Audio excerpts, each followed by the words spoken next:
강릉시장 후보자 경선 토론회가 오늘 MBC 강원 영동 공개홀에서 열렸습니다. 김홍규, 심영섭 두 후보는 자신의 장점은 내세우고 서로의 공약은 날카롭게 비판하며 자신이 적임자임을 강조했습니다. 삼척 블루파워 건설이 진행되면서 지역 경기가 활기를 띠고 있습니다. 지역 사회공헌 활동의 지속적인 이행과 발전소 가동 이후 지역 주민 고용 문제는 화제가 되고 있습니다. 대통령직 인수위원회가 발표한 강원권 15대 공약에 강원경제특별자치도 설치와 오색 케이블카 설치 추진, 해강지역 경제 활성화와 수소에너지 산업 육성 등이 포함됐습니다. 코로나19 확산세에 따라 운영이 중단됐던 전국의 경로당이 이번 주부터 다시 문을 열었습니다. 하지만 고령의 경로당 이용자들은 여전히 개인 방역에 각별한 주의가 필요합니다. 안녕하십니까. 뉴스데스크 강원입니다. 대통령직 인수위원회가 강원 경제특별자치도 설치와 오색 케이블카 추진 등 강원권 7개 공약 15대 정책과제를 지역 균형 발전 비전으로 발표했습니다. 도내 현안들이 대부분 포함됐는데 앞으로 실제 이행 여부와 사업 속도에 관심이 쏠리고 있습니다. 이하라 기자입니다. 대통령직 인수위원회 지방균형발전특별위원회는 어디에 살든 균등한 기회를 누리는 공정과 자율희망의 지방시대를 만들겠다며 지역균형발전 비전을 발표했습니다.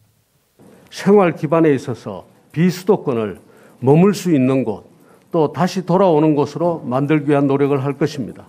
지방자치단체의 권한과 재정력을 대폭 강화할 것이고, 강원도 7대 공약 15대 정책과제 가운데 첫 번째는 강원경제특별자치도 설치입니다. 강원경제특별자치도 설치는 강원도에 고도의 자치권을 부여하고 행재정상 특례를 인정하는 것이 핵심입니다. 군사와 환경, 농업 등 규제의 빗장을 강원도 스스로 풀고 지역이 주도하는 지역발전 방안을 마련해 이를 실현하도록 하겠다는 겁니다. 윤석열 정부에서 설악산 오색 케이블카 설치도 재추진될 것으로 예상됩니다. 인수위는 설악산 오색 케이블카 추진과 5대 거점별 국제관광도시화 프로젝트 추진을 약속했습니다. 또 동서와 남북 연결 고속도로 건설과 강원형 철도망 조기 구축, 동해안 항만 인프라 확충 등 교통망 확대가 포함됐습니다. 폐광지 경제 활성화를 위해 강원랜드 복합 레저 관광지구 개편과 폐광지역 대체 산업 육성도 정책 과제로 선정됐습니다. 여기에다 인수위는 권역별 신성장 산업 육성 공약으로 수소에너지 산업과 산림 클러스터 육성, 올림픽 유산 활용 메타버스 플랫폼 구축, 스마트팜과 스마트 관광 조성을 제시했습니다. 강원도를 데이터 산업 수도로 육성하고 디지털 헬스케어 산업의 중심지로 만들겠다는 정책 과제도 산업 관련 공약에 함께 포함됐습니다. 또 탄소 중립 특구를 만들기 위해 신재생 에너지 선도지구를 조성하고 강원도의 농식품 산업 구조를 고부가가치 중심으로 전환하겠다는 구상을 내놨습니다. 도내 대표적인 현안들이 지역균형 발전 비전에 채택되면서 주민들의 기대감도 크지만 앞으로 실현 계획을 구체화하고 실제로 성사시키는 일은 과제로 남아 있습니다. MBC 뉴스 이하라입니다.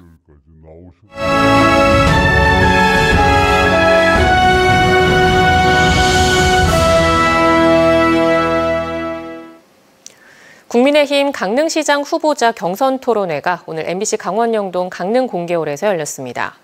강릉 지역에 정통한 김홍규, 심영섭 후보는 서로의 공약을 날카롭게 비판하며 자신이 국민의힘 강릉시장 후보 적임자임을 강조했습니다. 김형호 기자가 정리했습니다. 김홍규 후보는 대형 사업의 지역업체의 50% 의무 참여와 항만건설로 국가산업단지를 조성해 기업을 유치하겠다고 공약했습니다. 심영섭 후보는 남대천 물길 관광 자원화 사업과 규제 완화를 통한 경포지구 개발, 전국 최초의 동물 보건소 등을 발표했습니다. 가장 입지 조건이 맞는 것이 뭔가 이러면 전기와 또한 용수 문제가 해결이 되어야 된다고 그런 얘기를 들었습니다. 그래서 저는 우리 여기에 삼성전자를 유치를 해서 지금 영동 화력에서 전기 용량은 오히려 남아돌 정도고 또 용수 문제도 전혀 문제가 없다고 저는 알고 있습니다. 과연 우리 지역이 삼성전자가 그렇게 이익에 부합한지 한번 우리가 살펴봐야 되고요. 또 삼성전자가 근간에 이제 그 과거의 그 요공들, 여직원들의 그 여러 가지 피해 사례도 있고 또 시무원님께서 좀 더 깊게 한번 살펴볼 필요가 있지 않나 그렇게 생각합니다.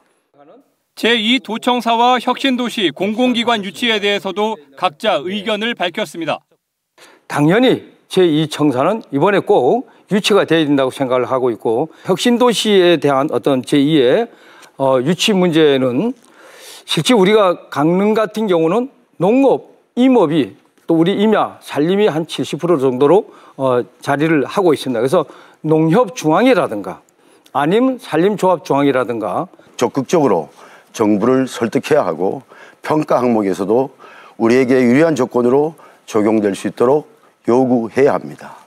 강릉 지역에 부합하는 해양수산, 녹색국, 문화관광 관련 부서를 제2청사에 두는 것이 타당하다고. 김홍규 후보는 심영섭 후보의 남대천 물길 하천 사업의 사업비 확보가 불투명하다며 비판했습니다. 심 후보님께서 의장으로 계실 때 2008년도에서 2013년도까지 108억을 들여서 그 당시 돈으로 했는데 다시 거기다가 또 어떻게 예산을 받아다가 하시겠다고 하시는 건지. 심영섭 후보는 김홍규 후보의 항만건설 공약이 터무니없다고 맞받아쳤습니다. 2030년도까지 1조 한 2조 원 정도의 사업비를 들여서 항만 개발 사업을 바로 옆에 동해에서 하고 있는 겁니다. 이것을 옆에 지금 현재 옥계항에다가 뭐 몇조 원을 들여서 항만을 시설하겠다 이러면은 어느 그 우리 시민들이 봐도 전혀 이해가 가지 않는 부분이 있고요. 강릉 지역의 집값 상승과 부동산 문제에 대해서는 심 후보는 도시관광개발공사 설립을 통한 강릉시의 아파트 건설 참여를, 김 후보는 인허가를 완화해 강릉 지역 아파트 공급을 더 늘리겠다고 밝혔습니다. 한편 더불어민주당의 김우영 강릉시장 후보는 선관위에 예비후보 등록을 마쳤고 다음 주에 선거 사무소를 개소해 본격적인 선거운동 체제에 돌입할 예정입니다. MBC 뉴스 김용호입니다.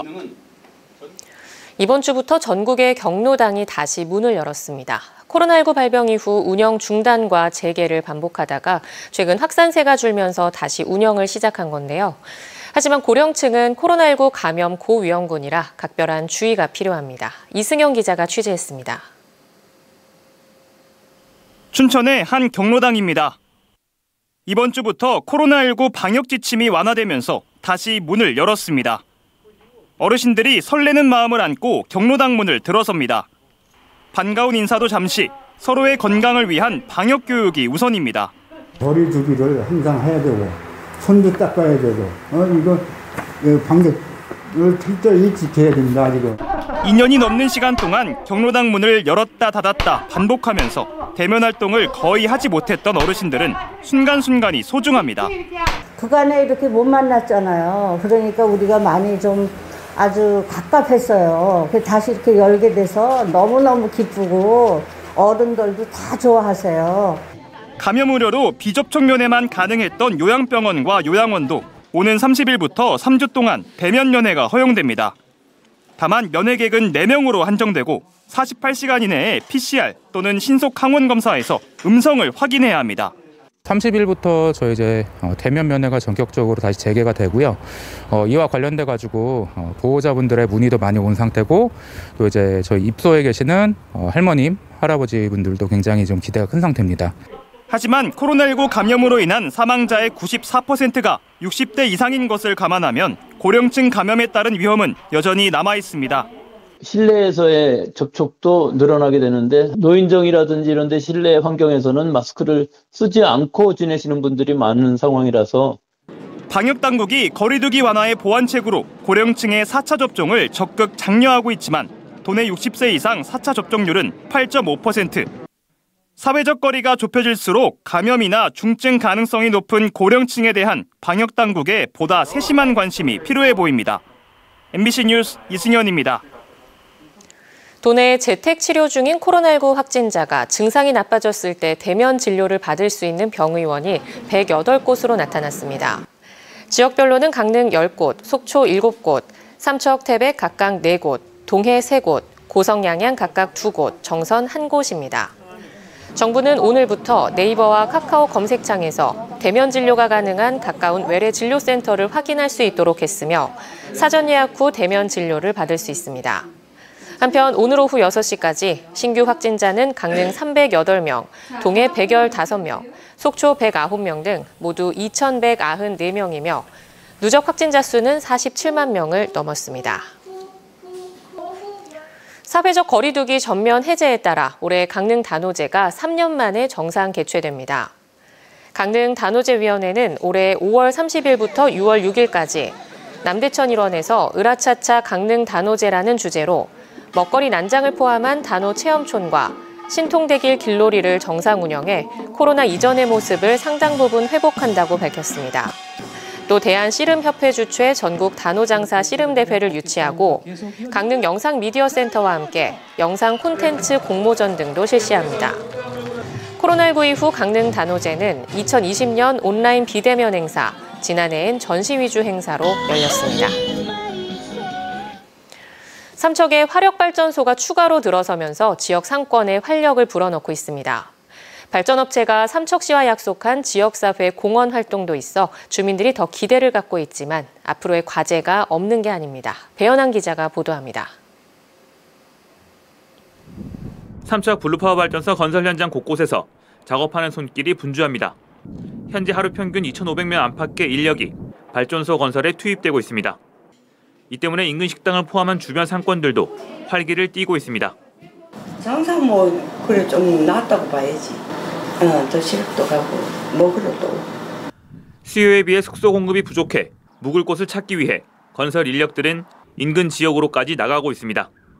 인부들도 많이 오고 지금 물량이 부족한 상태입니다.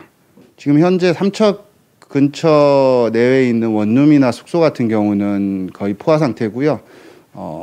가까이 있는 동해까지 어떻게 보면 나가서 이렇게 숙소로 지내시는 분들도 많으시고.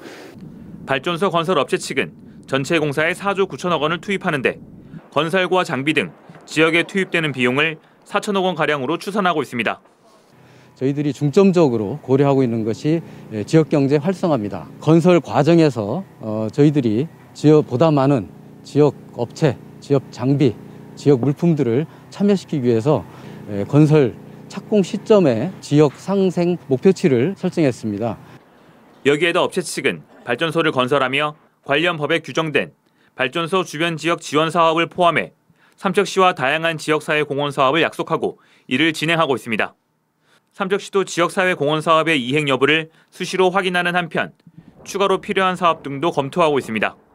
침식시설, 친수시설, 여러 가지 소득사업, 또 직원 사택관리 이런 것들을 지금 열심히 추진하고 있고 또 용적 중인 것도 있고 지금 현재 착수해서 진행 중인 것도 있고요. 삼척 블루파워는 2024년 상반기부터 인력 350명을 투입해 발전 설비 2기를 모두 가동할 예정입니다. 화력발전소 건설 단계에서 지역 경제가 모처럼 활기를 띠고 있지만 사업 유치 효과를 극대화하기 위해선 지역 인재 고용과 지역 물품 사용 등 앞으로의 지역 경제 연계 대책도 선제적으로 준비해야 할 것으로 보입니다. MBC 뉴스 배현환입니다.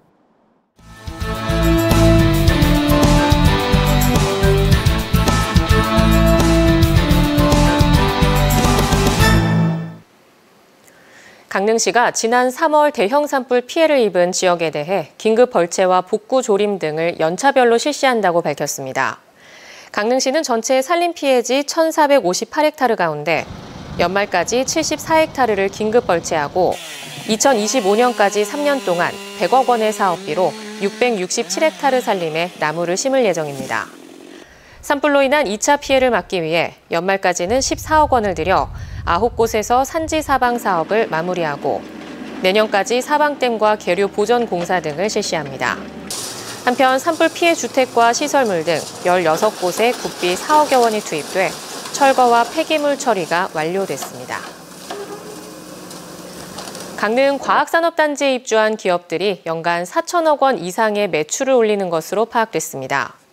강릉시는 2005년부터 세라믹 소재 산업과 바이오 산업을 지역 전략 산업으로 집중 육성해 지난해 기준 강릉 과학산업단지에서 관련 기업 100개 이상이 연간 매출액 4,260억 원과 고용인원 1,300명을 유지하고 있다고 밝혔습니다.